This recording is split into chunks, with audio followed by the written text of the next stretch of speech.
کہتے مجھے نہ ہو تو آ بھی نہیں سکتا. تو انہوں نے اس کی طرف سے دل ہٹا لیا، حالانکہ پڑوس میں رہتا تھا، 1 مہینہ تک نہیں آ سکا.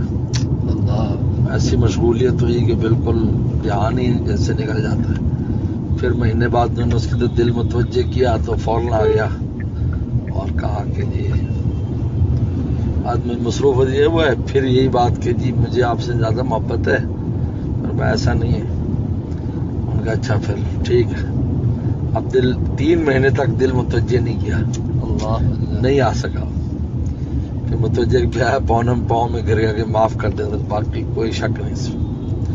جس کو ہمارے حضرت فرماتے ہیں نا کہ محبت دونوں عالم میں یہی جا کر پکار آئی، جسے خود یار نے چاہا اسی کو یاد یار آئی. اگر شیخ اپنا دل مرید و متوجہ نہ کرے تو مرید بھی کوئی فائدہ نہیں حاصل کر سکتا. اس لیے فرماتے تھے کہ شیخ کے قلب کو کدورت سے بچاؤ، آپ سے مقدر نہ ہو. کیسا بھی مرید ہے، گناہ گار ہے، کیسا بھی، اس سے مقدر نہیں ہوتا.